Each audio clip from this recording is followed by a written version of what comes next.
Pour savoir évoluer dans la batterie, faut surtout pas se prendre la tête. Et même dans la musique en général, faut surtout pas se prendre la tête. Si ça commence à devenir une passion qui nous bouffe par ambition et qu'on n'arrive pas à ses ambitions et du coup on devient aigri, c'est mort, c'est foutu. Et des gens comme ça, malheureusement, des gens passionnés, gentils, qui aimeraient, mais c'est pas aimer qu'il faut, c'est faire tout simplement. Mais pour faire, faut pas se prendre la tête.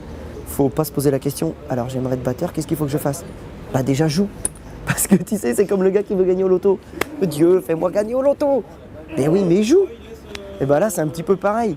Donc faut pas se prendre la tête, il faut jouer, il faut jouer, il faut jouer. De tous les styles, de rien, parce que chaque fois on apprend. Bref. Deuxièmement, il faut surtout prendre du recul sur ce qu'on fait, rester cool, être à l'heure, etc. Bon, ça c'est pour le métier.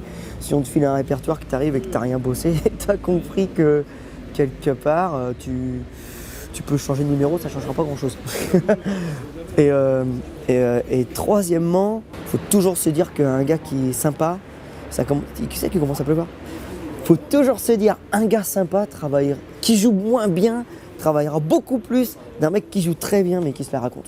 Un bon entendeur. Bah alors voilà, c'est normal, je veux dire, j'ai pas encore commencé à chanter, mais juste le fait de parler, il pleut. C'est cadeau.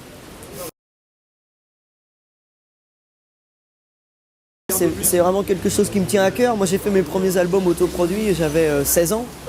J'en ai fait un à 16 ans, je jouais déjà tous les instruments, moi j'ai enregistré.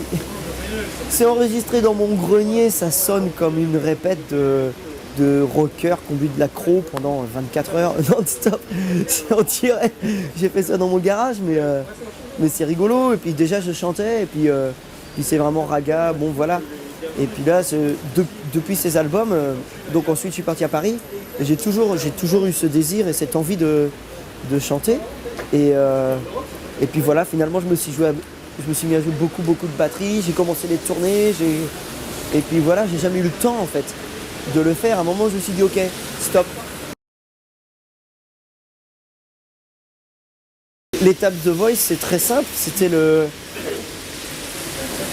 quelque part le seul moyen officiel que je puisse être reconnu en tant que chanteur par les maisons de production, les labels, les maisons de disques, etc. Parce qu'avant, on me connaissait en tant que batteur. Et d'ailleurs, quand The Voice sont venus me chercher, ce qu'ils voulaient, surtout, c'était que je puisse faire les deux, jouer de la batterie et chanter. Donc voilà, après moi j'attendais pas plus de l'émission, parce que j'ai fait la Starac avec Noah, j'ai fait beaucoup de choses, je sais comment ça se passe ce genre d'émission. Je suis pas fou, tu vois, quand tu fais Popstar avec Sinclair, que c'est le jour de la finale et que tu vois les finalistes, on les a déjà oubliés. Donc peu importe où m'emmenait l'émission, je savais très bien que même si j'allais pas loin, voilà, le but c'était au moins de passer la première sélection. Là si j'avais pas passé, c'est merde. Je l'ai passé, j'étais super content.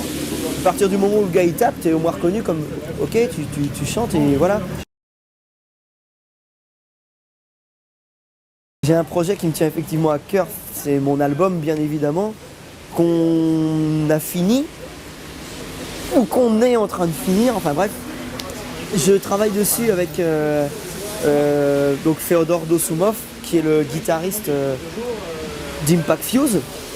Et d'ailleurs, donc ça va sortir on ne sait quand, en tout cas c'est là, on est en pourparlers, etc. Donc voilà, ça doit se décider.